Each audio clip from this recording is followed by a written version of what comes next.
Welcome to the Science for the Public lecture series.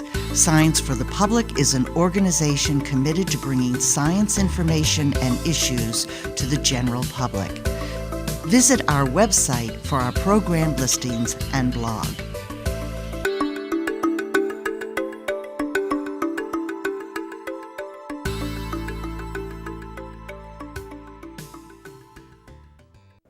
Hello, I'm Yvonne Stapp for Science for the Public, and I welcome you to today's presentation by Justin Hollander. Justin Hollander is an assistant professor of urban and environmental policy and planning at Tufts University, and he's a member of the American Institute of Certified Planners. Dr. Hollander received his PhD from Rutgers University and since then has been extensively engaged in land use and environmental planning at the local, regional, and federal levels. He served recently as a Presidential Management Fellow for the U.S. General Services Administration.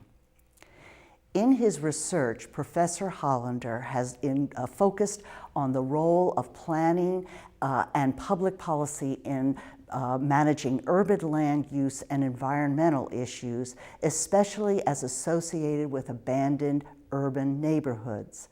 Today, Dr. Hollander will discuss brownfields, the term for land use that's been abandoned because of industrial and other forms of contamination. He's written extensively on brownfields and related land use issues, not only in his scholarly articles, but also in 3 books for a more general public.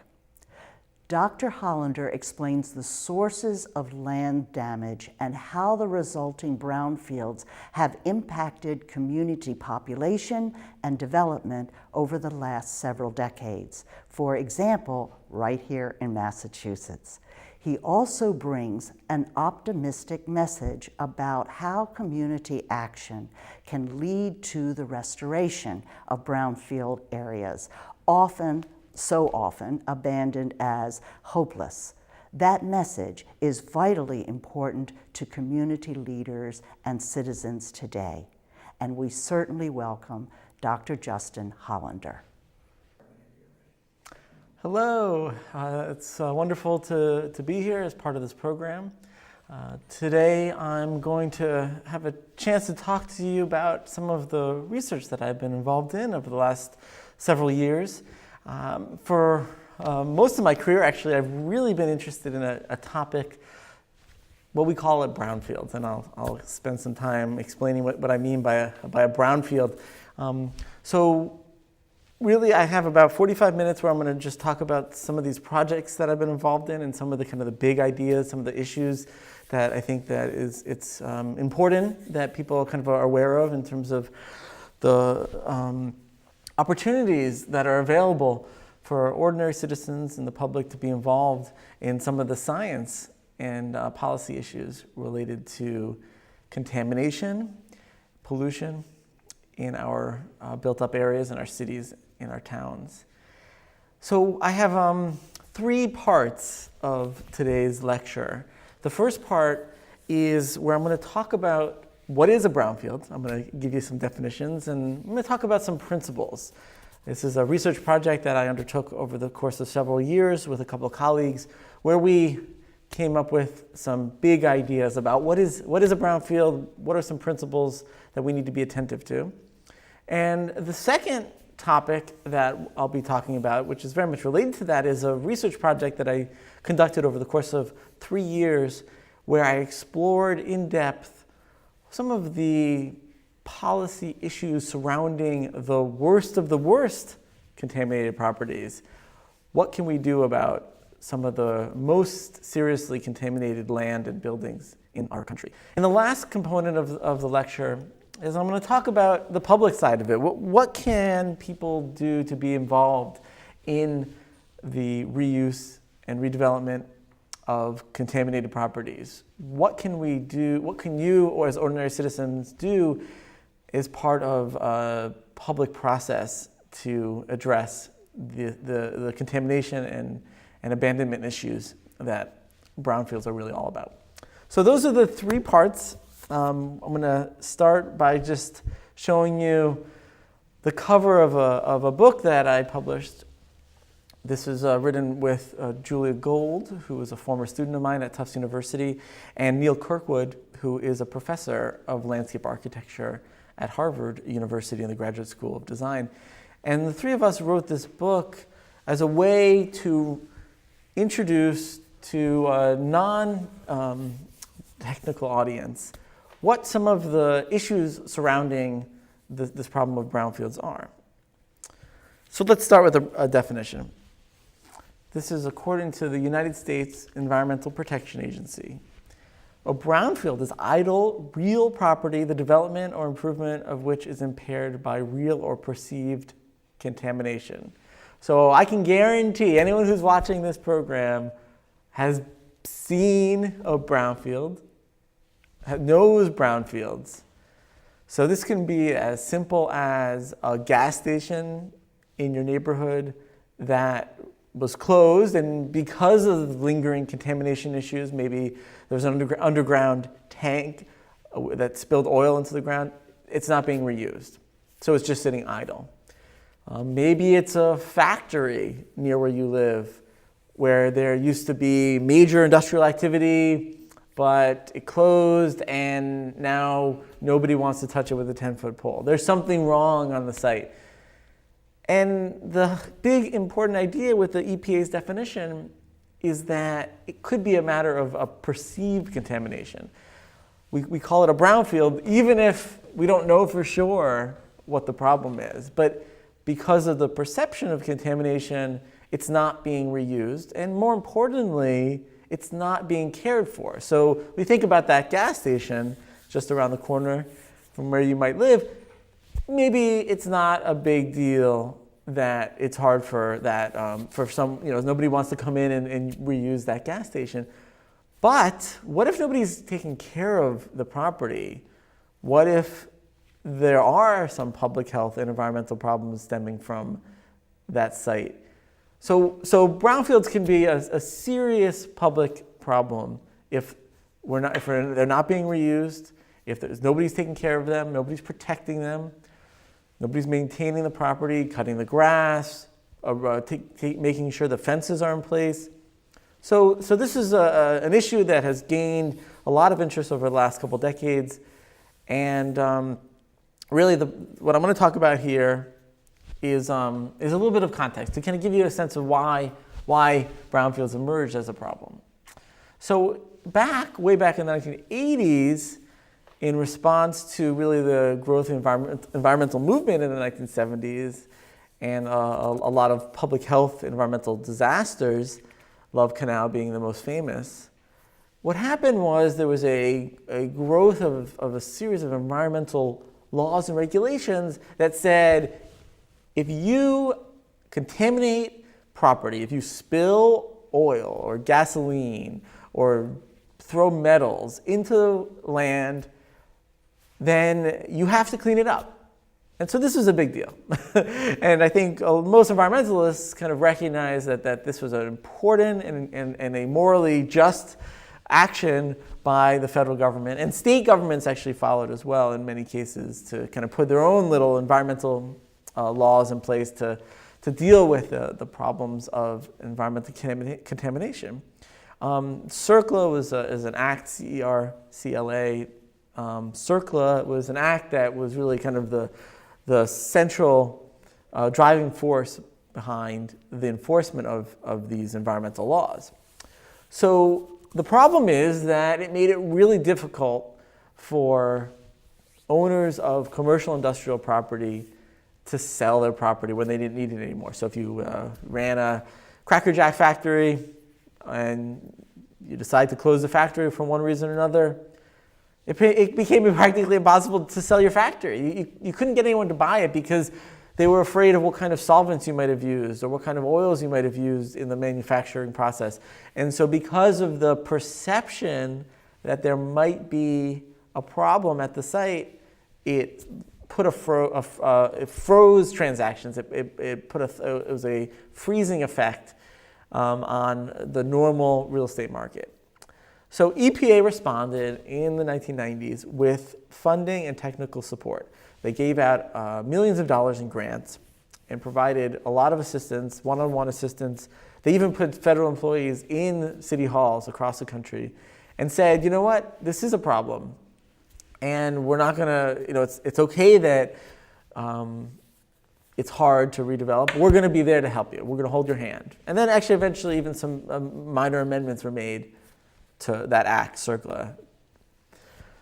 So right now we're in a position where the EPA is behind this effort to try to get these sites into reuse. Nobody's saying we should get rid of all those environmental laws. It's really, the movement now is, okay, these environmental laws are in place. How can we make sure that these sites don't just stay there, stagnant, polluting, dangerous? So there's been some movement. So I have a slide that you see up there, which I want to just make these 3 important points about why it matters. Why do we want to clean these sites up? Why is this so important? So in the top slide, what you see is an image of, this is a brownfield, right? So this is just a sketch of what a property might look like. Maybe it had been used for 100 years as some sort of industrial manufacturing facility, but the owners operators were not always that careful about taking the necessary steps to protect the soil and the groundwater. And so maybe they were a little reckless. Well, so what we're talking about here is it's important to get this site into some sort of reuse because of this first point on the left side, which is brown versus green field. So I defined for you brownfields. Well, a green field is this concept that outside of built-up urbanized, suburbanized areas, we have forest areas, meadows, wetlands. We have farms, and these are what we call green fields because it's really the opposite of the brownfield. It's a place where a firm may end up coming in and building something.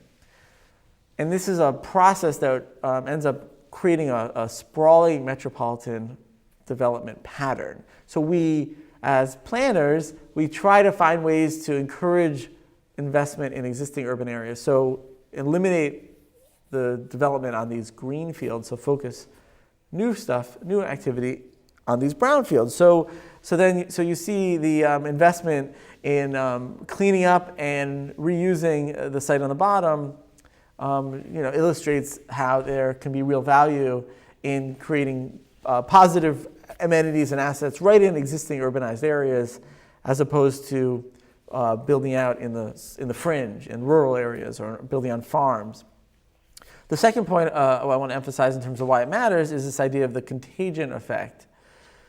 If you leave a site like this for a long time, it becomes a problem for the surrounding neighborhood, and it can eventually be a problem for citywide.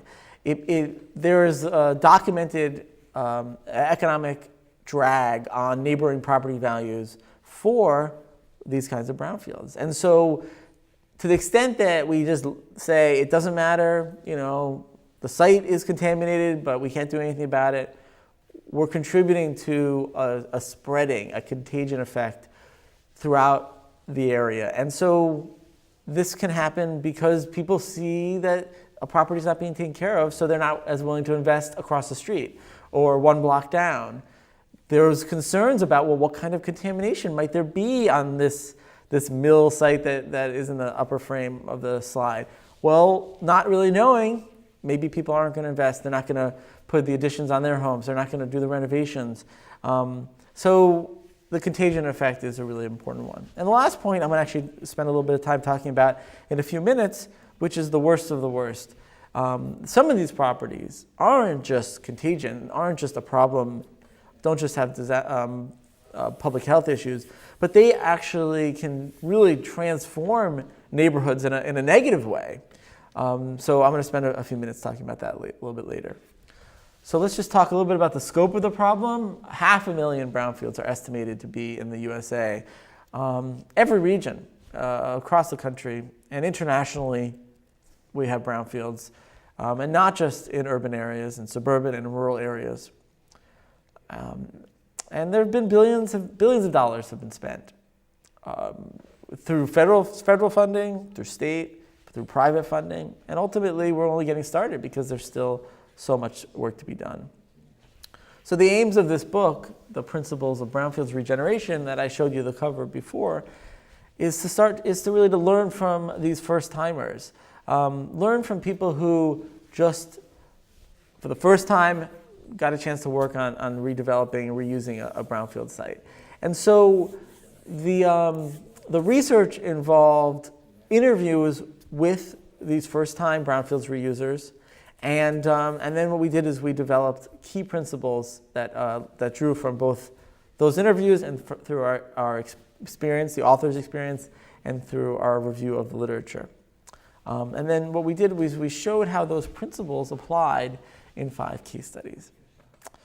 So just quickly, I'm going to go through a couple of these principles. The first is that it's really critical for anyone kind of getting involved in a brownfield site is to get a plan together. You got to identify who's going to be involved. There are a lot of potential stakeholders. What kind of engineers, what kind of scientists, what kind of lawyers do you need to be involved? Communications is a really critical part of that plan.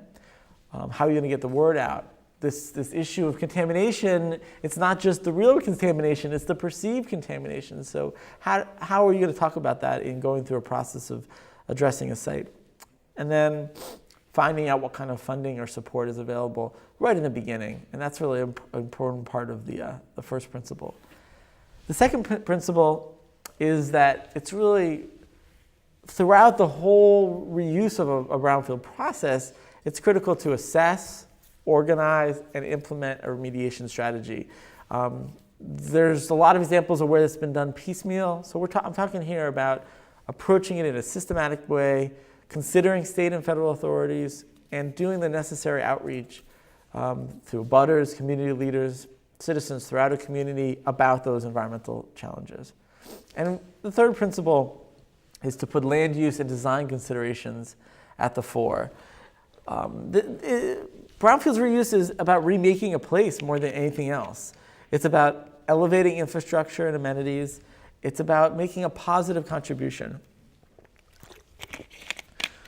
There are ways, we know ways to make soil, stormwater drainage, and vegetation decisions that are going to actually enhance the quality of life for the people who experience this place. And so we want to invest in that as part of the third principle.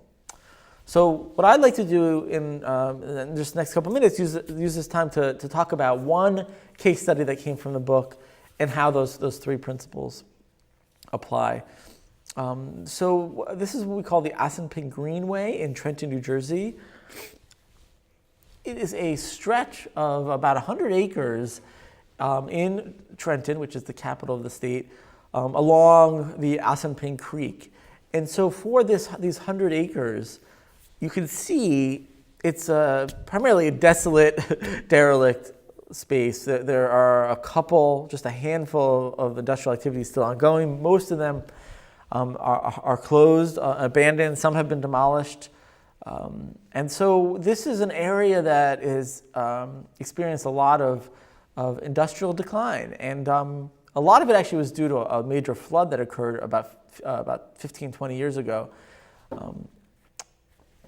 So 15 brownfields throughout this creek corridor. And what happened was after this big flood, the Federal Emergency Management Agency recommended that the area be converted into a greenway. So when we think about a contaminated property, we think about a brownfield turned into a greenway. I mean, what does that even mean? I mean, it's this idea that maybe it should just be a park. You know, maybe this is not really the best place to have manufacturing and industrial activities. So the first principle in action was, with the help from the Environmental Protection Agency, EPA, the city of Trenton hired a full-time brownfield specialist, and they put a plan right together. They did extensive outreach and what they called in-reach, in terms of getting consensus both within the city and all the players and the neighbors and the property owners to create a vision for the Greenway. So principle number 2 was really about the remediation strategy. So in 2000, they reached that consensus, and they reached out to all of the potential funding sources, state, federal, county, and they were able to get funding started. It hasn't been a one-shot deal. It's been over the course of many steps and stages, and right now they're roughly halfway through doing the project.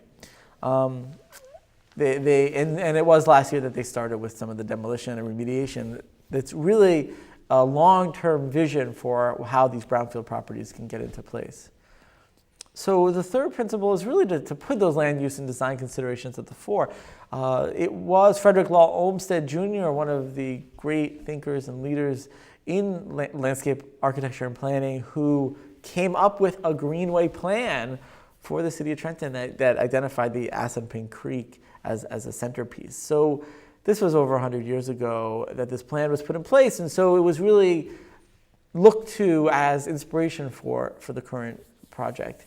And as the Federal Emergency Management Agency suggested, that this is an environmental hazard because of the flooding problem. So in fact, the creek, this vision for a greenway, can manage extreme weather events. It can mitigate the problems associated with excessive water in the area. So really it works on a lot of levels. And so it's kind of a good example of how these three principles were kind of put in place for a success story. And so just a couple of thoughts on what we talked about in the book.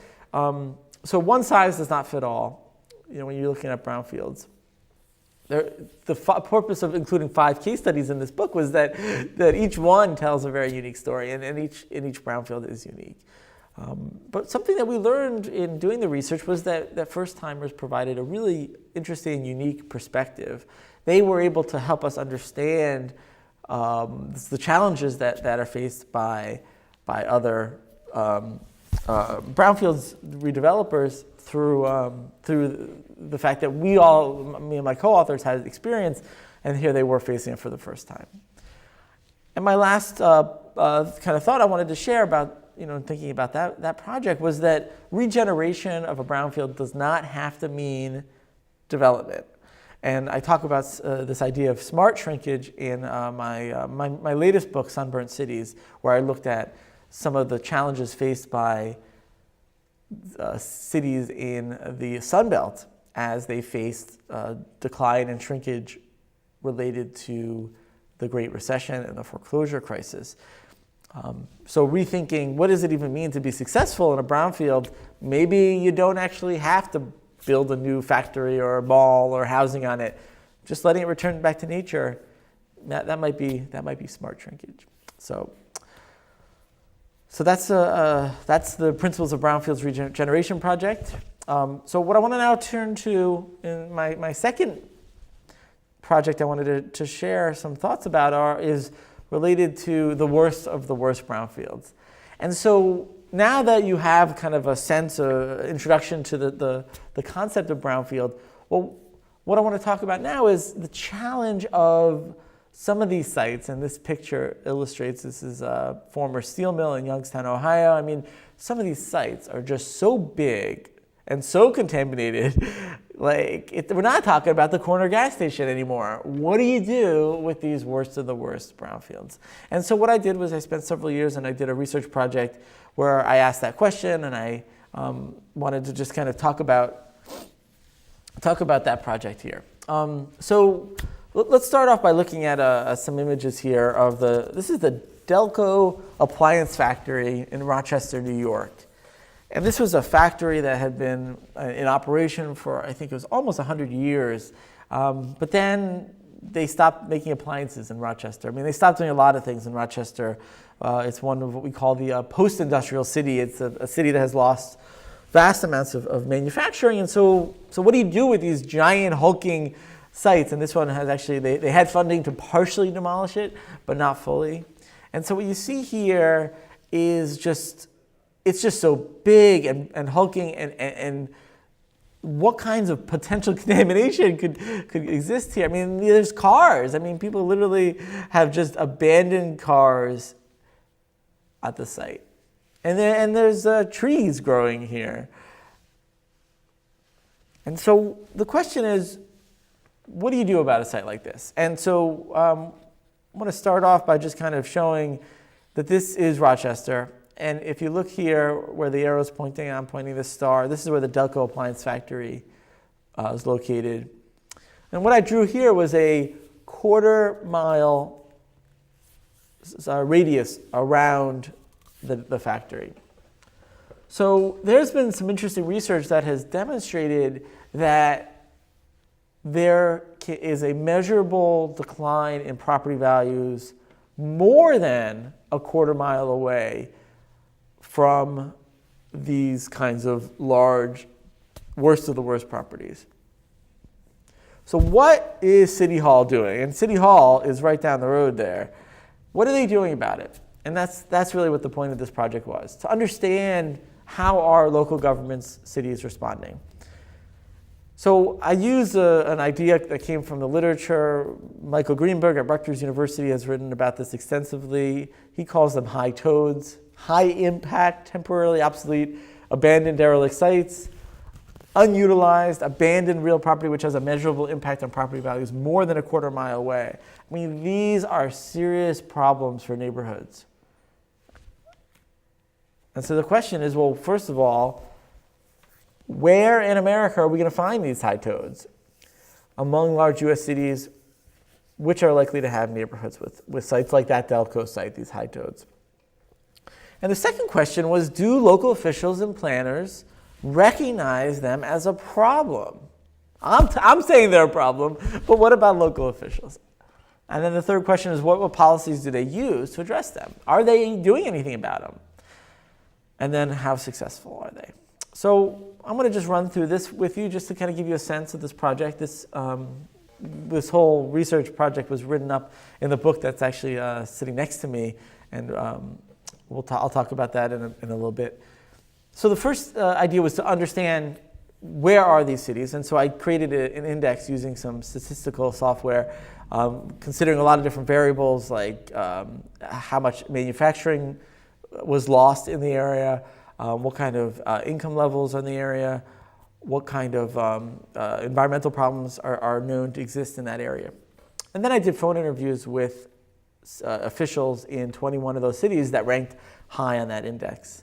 And then I followed up with case studies, and that involved site visits where I traveled and took pictures and met folks in 5 of those cities: New Bedford, Pittsburgh, Pennsylvania, Richmond, Virginia, Trenton, and Youngstown, Ohio. So what did I find? Well, first of all, as you might not be too surprised, the Northeast and the Midwest had the vast majority of these high toad sites, these Delco type sites. On average, they had 9 in their communities, and then they also had 2 which were redeveloped over the last decade. And the second question was, well, is it a problem? Do they recognize it as a problem? And overwhelmingly, yes. There were definitely a few local officials I talked to that were not as enthusiastic, but for the most part, they saw that these sites were dragging down their neighborhoods and dragging down their cities, and they saw that was a problem. So what did they do about them? And that's really the third question. What did these cities do about them? Well, there's what we call economic development. It's just conventional, like let's provide incentives for companies to move into the area, to take over the site. Let's knock down the building so it makes it more attractive to a potential company to come in. We'll provide grants and low interest loans. That's economic development. The other approach was interesting, community empowerment. This was something that was very common, that quite a few cities, they provided the necessary political infrastructure to empower neighborhood groups, resident associations, nonprofit organizations that are active in the community, empower them to bring problems to the attention of the local leaders. And as you can imagine, if you had a high toad Delco appliance factory in your neighborhood, you'd bring that to the attention of your local leaders. And in many cases, that really worked. And then that provided an impetus for the city to go out and address those sites. And the last was really part of something I call a healthy environment approach, where local leaders saw that the environmental movement was picking up steam and the public health movement was really active, and maybe we can make ourselves look good by investing in cleaning up contaminated property, ameliorating public health challenges. And so this is really what cities did. But unfortunately, the answer to the last question was that they weren't really that successful. The efforts largely failed. More than half of the high toads that were included in the study, that were identified through my research, weren't even being addressed by the local government. They weren't even doing anything to address these kinds of properties. So as a way to just kind of put a little bit of a texture on this story, I want to talk about briefly about one case study. This is the city of New Bedford, which is in the southeastern Massachusetts. And what I have here are this little rectangle here is City Hall.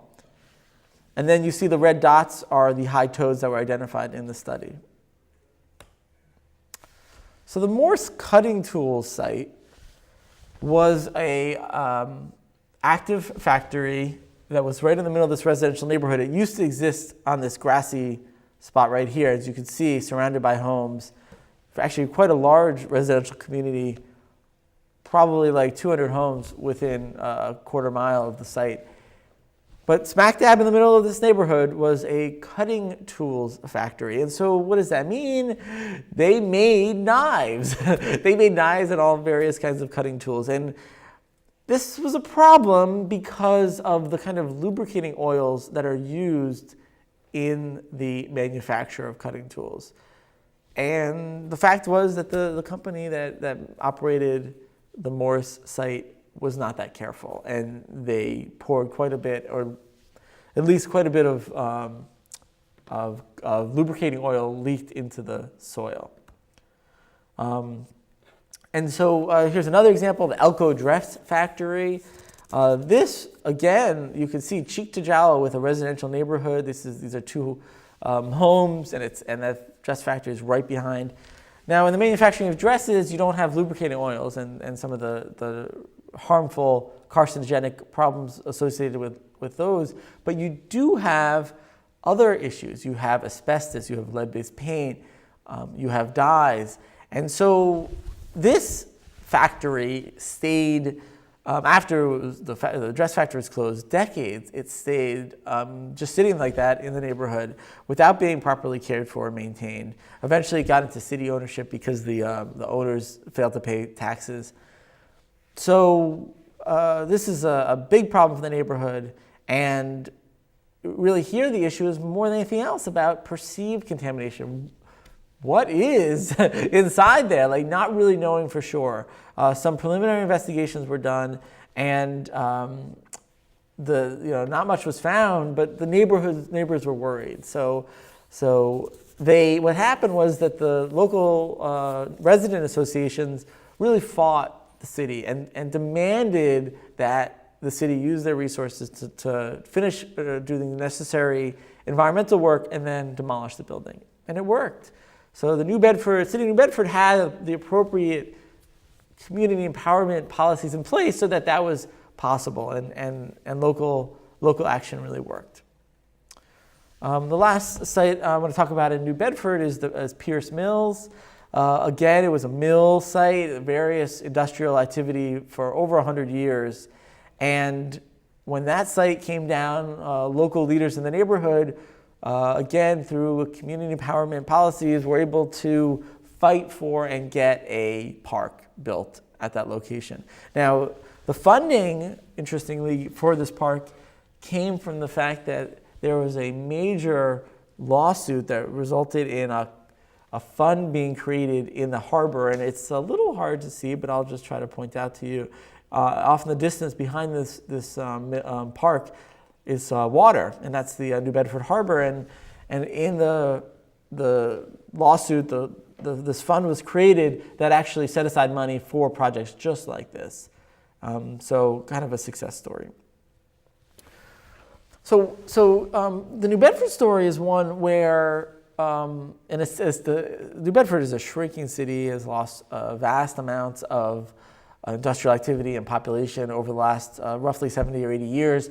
And you would think, I thought, there would be more of these high toads, but what we call bottom feeders, these kind of low-end companies, scrap metal, tire collecting,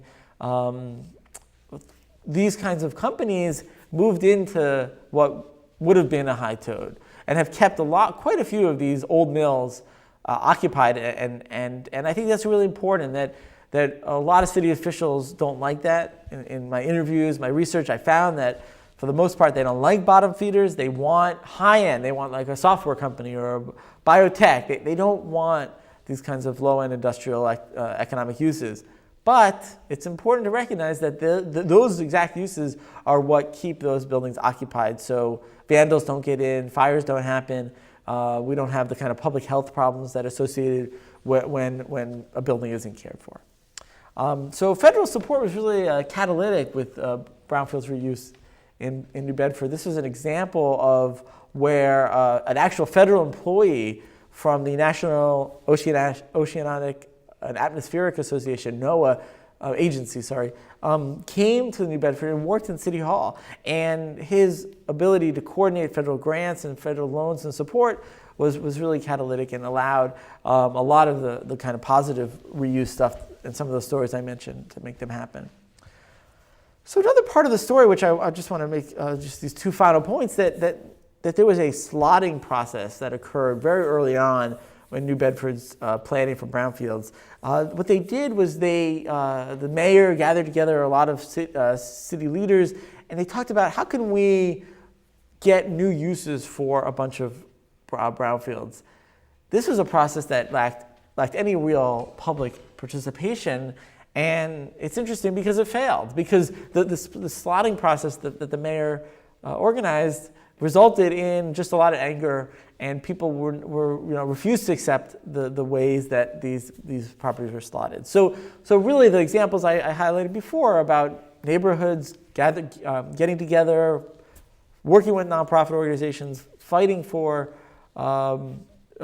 environmental work and demolition, that is what is so much part of this success of New Bedford's high toads and brownfields.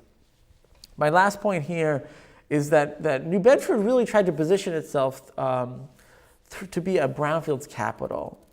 They wanted to be a place where other cities and towns could learn about, well, how do you do this brownfields thing? And so it was really interesting, and it continues to be a big part of the story of New Bedford, trying to capitalize on what might be seen as a weakness, the fact that there are so many older industrial properties that aren't being used.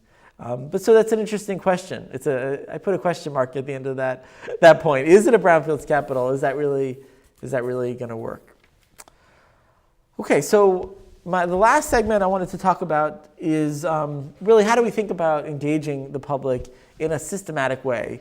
The stories I told about in New Bedford about community engagement were really stories about the fighting of two sides, very kind of antagonistic. What we're not seeing a lot in the brownfields world is a role for ordinary citizens to have a voice without it being so antagonistic. So what you see here is a virtual model that I created with a team of my colleagues and students at Tufts University. This is a model of a neighborhood in the town of Acton, Massachusetts.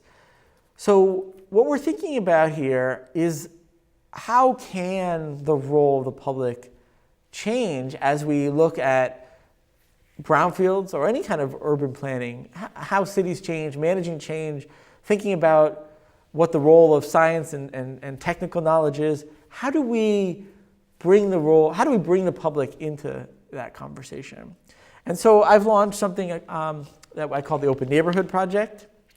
And you can actually look at that online. I'll show you the link at the end of the presentation. And the Open Neighborhood Project begins to kind of challenge some of the assumptions that we've used in the past. So I just want to give you a quick outline of how I'm going to talk about this.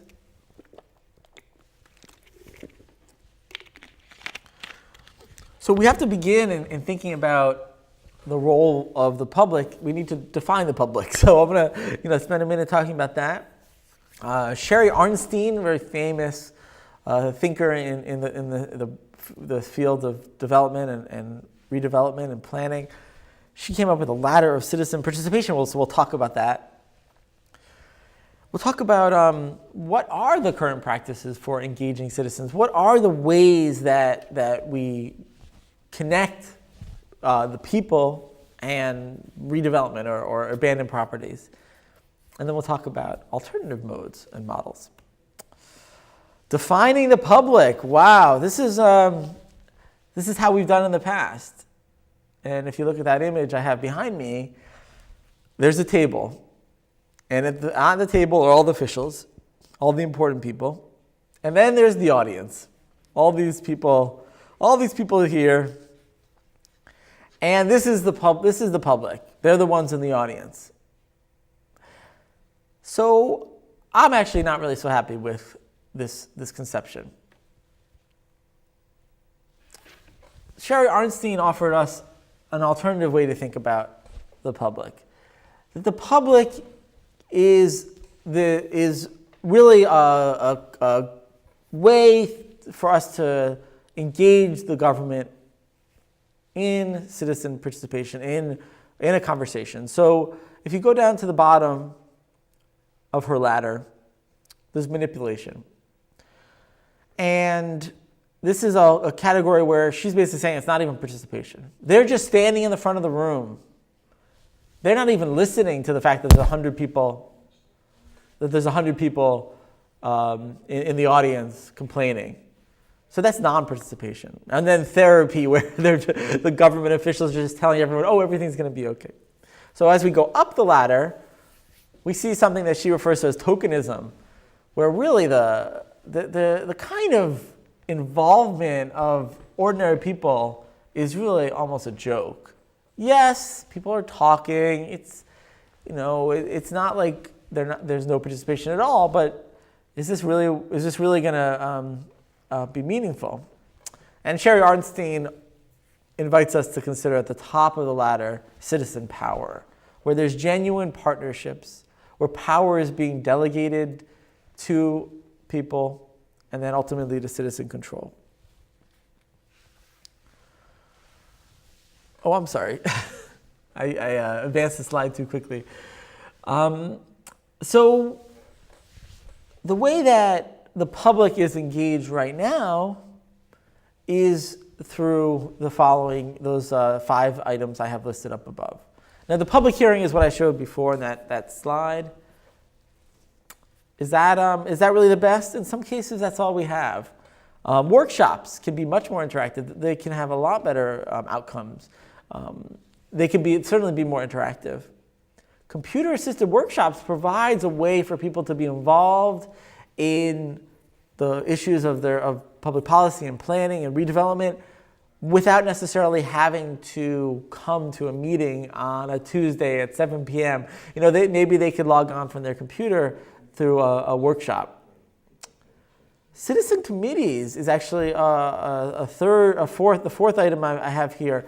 And here, the idea is that citizens work together to formulate ideas, to workshop ideas, and then bring those directly to local leaders. And the last idea that's used in practice currently is office hours. And virtually every state or federal politician has office hours where the politician, the leader, gets to hear from regular people just by them kind of stopping by. So each one of these has its pluses and negatives.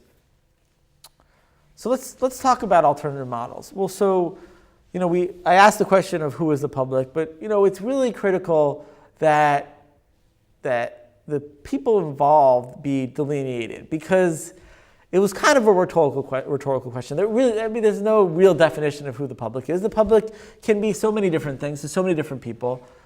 But when you're actually designing a public process, you need to delineate that. You need to say the public comprises of the people who live next door to this brownfield, the people who live within a quarter mile of the brownfield, the local environmental organizations that are active in cleanup and remediation, lawyers who work in this area. I mean, you have to define it. And oftentimes in current practices, we don't do a good job of that, and we don't define it. And whoever is involved is whoever shows up. So that's an important question. How the agenda is set, of course, is critical. And I gave a couple examples of current practices. Well, office hours can be positive. A politician and a citizen talking, there can be an interesting dialogue. The computer-based involvement can be positive. So each one of these has strengths and weaknesses. So to define how exactly that engagement is going to happen, and to not let it simply be a matter of we're going to stand on a stage and talk to you and you're going to listen. To think about Sherry Arnstein's ladder and to think about how can we make sure that engagement moves up the ladder. And that connects to this idea of dialogue. What is the nature of the discussion? How do we talk to each other? Are the public officials, when they're talking about contamination, are they speaking in a way that people understand? Are they using language or scientific terms that people don't understand? Well, then that's not going to be true dialogue, and that's what we're aiming for. And then, of course, what results from the engagement? Are we talking about a conversation, meetings, notes are made, and then it's put off on a shelf? No, I think that's a critical question. So make sure that engagement moves ahead. So here are three kind of big ideas. The first is tapping local knowledge. And those of you who are familiar with some of the kind of really new, interesting kind of theory about this it's that ordinary citizens know so much more than planners or government officials or their consultants. They know so much more about the places that they live in. So this idea of citizen science, that we want to tap this local knowledge. We want to understand how do people in their experiences understand the problems, whether it's the problems of contamination, the problems of redevelopment. Whatever the problems are, we need to find ways to understand better. As planners, we need to understand better what ordinary people think. And as ordinary people, as citizens, you need to find ways to plug your knowledge back into the political process. And the second point here on my slide is that residents involved in a planning process need to design, implement, and evaluate the results of these outreach and investigations. And so related to citizen science, this idea of community science, and so it's not enough for us to just say, well, the government's going to do it. They're the experts, so that official is an engineer, so we have to respect that. We need to be more involved in conversations and dialogues between citizens and these elected officials or appointed officials, and that can result in a meaningful process from start to finish, where residents design, implement, and evaluate those results.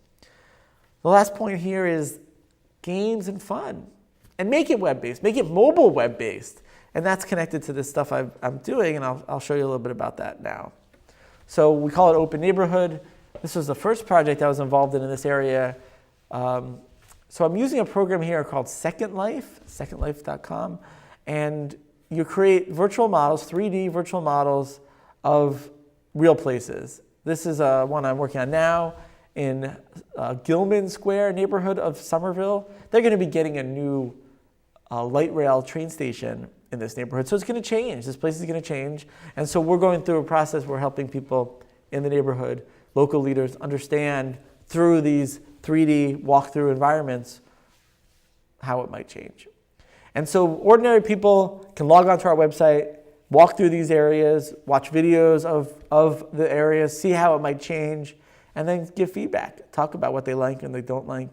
And then that information can be channeled up to local officials and then back down again, and we can make changes to these models as the political circumstances might demand. But what's really exciting is that youth get really involved, people get really excited about this stuff. People see that planning, government work is actually really exciting and really important, and it's not always about kind of responding to a crisis situation. We found in our work that some people are really scared of the computer stuff. So, we put out crayons and cardboard, glue, Post-it notes, and give people a chance to express their opinions about their neighborhood or redevelopment through analog approaches, not just digital, also through these analog approaches.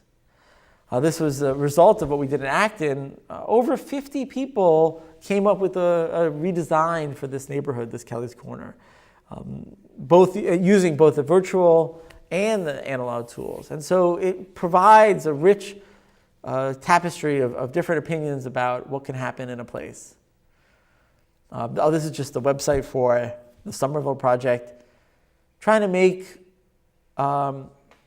new avenues for people to communicate their issues, their opinions, their concerns to local government. And this project in Somerville, we're doing in partnership with a local nonprofit in Somerville, the Somerville Community Corporation, and we're trying to understand local opinions and issues, and then we're going to kind of push that back up through to local government.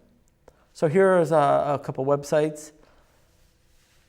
The main one is open-neighborhood.org.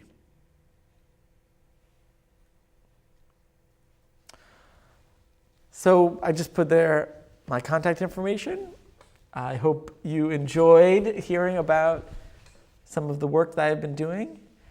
I am happy to answer questions if you send me an email or you want to call. I'm definitely interested to hear what some issues that you're facing kind of in your home, in your community. So thank you so much.